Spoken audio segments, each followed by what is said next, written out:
সুপ্রিয় দর্শক, এই রোজার মাসে আমরা অনেক বেশি পেঁয়াজু খেয়ে থাকি। আজকে আমি একটা ভিন্ন রকমের একটা পেঁয়াজু নিয়ে এসেছি, চিংড়ি পেঁয়াজু। চিংড়ি দিয়ে ডালের এই পেঁয়াজু আপনার এই ইফতারের টেবিলকে সত্যিই অনেক আকর্ষণীয় করে তুলবে এবং সবাই খুব ভালো লাগবে। দেখে যেমন সুন্দর লাগছে, খেতেও অসাধারণ। এর জন্য আমি একটা ডাল নিয়েছি, আমি বুটের ডাল নিয়েছি। আপনারা আপনাদের পছন্দ মতো যে কোনো ডাল কিংবা মিক্সড ডাল নিতে পারেন। 4-5 ঘন্টা ভিজিয়ে রেখেছিলাম। আপনাদের কাছে যদি এতটা সময় না থাকে, গরম পানিতে 1 ঘন্টার মতো ভিজিয়ে রাখতে পারেন। আর আমি এখানে কিছু চিংড়ি নিয়েছি। চিংড়িগুলোর সাইজে খুব বড় না, শুধু মাথার দিকটা ফেলে লেজের দিকটা রেখে দিয়েছি। এবার আমি 1 চা চামচ সয়া সস, অল্প লবণ, 1/2 চা চামচ লাল মরিচের গুঁড়া এবং 1/4 চা চামচ হলুদের গুঁড়া দিয়ে একটু মাখিয়ে নিচ্ছি।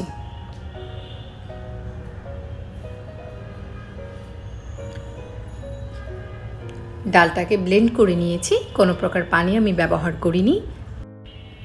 এবার তাতে একটি বড় সাইজের পেঁয়াজ কুচি করে দিয়েছি আর 3টা কাঁচামরিচ দিয়েছি। আপনারা আপনাদের স্বাদ মতো কাঁচামরিচ এমনকি লবণ বাড়িয়ে কমিয়ে দিতে পারেন। হলুদ গুঁড়া দিয়ে দিয়েছি 1/4 চা চামচ এবং লাল মরিচের গুঁড়া দিয়েছি 1/2 চা চামচ। ধনে পাতা দিয়ে দিয়েছি, এটাও আপনাদের পছন্দ মতো আপনারা দিয়ে নিতে পারেন। চাইলে পুদিনা পাতা ব্যবহার করতে পারেন, কারো কাছে এটা না থাকলে লেবু পাতা কুচি করে দিতে পারেন, ভালো লাগবে। অথবা লেবুর খোসাও যদি কুচি করে দেন তাতেও খেতে ভালো লাগবে। ভালো করে মিশিয়ে নিচ্ছি।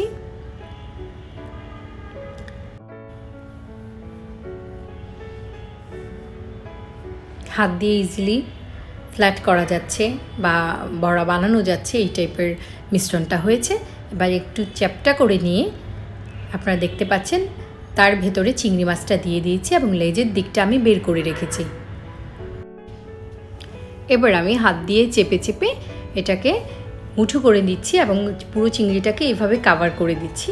আমি যেভাবে করছি আপনারা দেখে নিশ্চয়ই বুঝতে পাচ্ছেন। লেজের দিকটা বের হয়ে থাকাতে এটা আসলেই ডিফারেন্ট লাগবে দেখতে, আর খেতেও অসাধারণ লাগবে। একটা ভিন্ন টেস্ট আসবে, একটা চিংড়ির ফ্লেভার, যেটা আসলে কম বেশি সবারই ভালো লাগে। আমি আরও একটা করে দেখাচ্ছি। এই জন্য চিংড়িটা যে খুব বড় হতে হবে জরুরি না, আমি খুব বড় সাইজের কোনো চিংড়ি নেইনি। আরেকটা ইজিলি করে দেখাচ্ছি।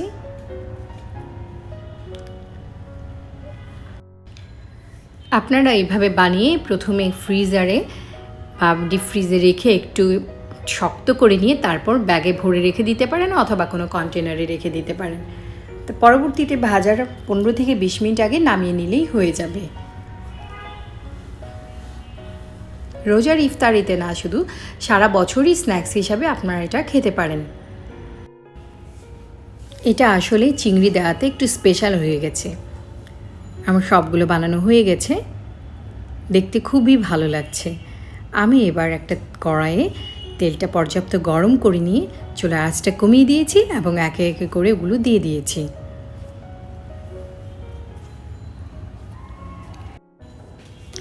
আমি যথেষ্ট পাতলা করে দিয়েছি এবং ভেতরে চিংড়িটা পুড়ে দিয়েছি। অল্প আছে ভাজার কারণে এটা খুবই মচমচে হবে এবং ভেতরে চিংড়ি তো এমনিতেই দ্রুত সেদ্ধ হয়ে যাবে। আর আস্তে আস্তে চিংড়ির ফ্লেভারটা এমনভাবে ছড়াবে যেটা পেঁয়াজু এবং চিংড়ির সমন্বয়ে খুব ভালো একটা টেস্ট এনে দেবে। এবার আমি নেড়ে চেড়ে অল্প আছে ওগুলো ভেজে নিব। আমি চেষ্টা করি আমার এই চ্যানেলে সহজভাবে কম খরচে ভিন্ন স্বাদের রেসিপি করে দেখাতে। সময়ের সাথে তাল মিলিয়ে আমাদের খাবারের রুচিতেও পরিবর্তন এসছে। আজকে আমি যে রেসিপিটি দিয়েছি সেটা সত্যিই সময় উপযোগী এবং আপনারা চাইলে আজকের রেসিপি কেন আমার চ্যানেলে অন্যান্য রেসিপিগুলো বিক্রয় এবং বিপণন করে বাণিজ্যিকভাবে অর্থ উপার্জন করতে পারেন।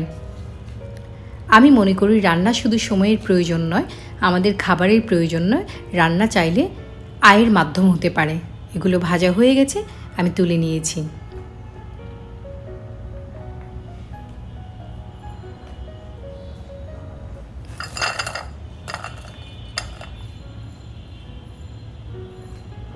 শব্দ শুনেই বুঝতে পাচ্ছেন এটা কতটা ক্রিস্পি হয়েছে। আমার আজকের রেসিপি যদি আপনাদের ভালো লাগে, আপনাদের উপকারে আসে, আমার চ্যানেলটা সাবস্ক্রাইব করবেন আশা করি। লাইক, শেয়ার এবং কমেন্ট করে আপনাদের মূল্যবান মতামত আমাকে জানাবেন। আর বেল আইকনটা ক্লিক করে দিলে আমার ভিডিওগুলো সবার আগেই আপনি পেয়ে যাবেন।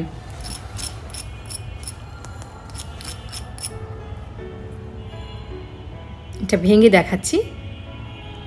দেখতে পাচ্ছেন চিংড়িটা চমৎকার সেদ্ধ হয়ে একটা কালার এসছে। খাবেন যখন ভালোটাই খান, রান্না হোক আয়ের মাধ্যম। আল্লাহ হাফেজ।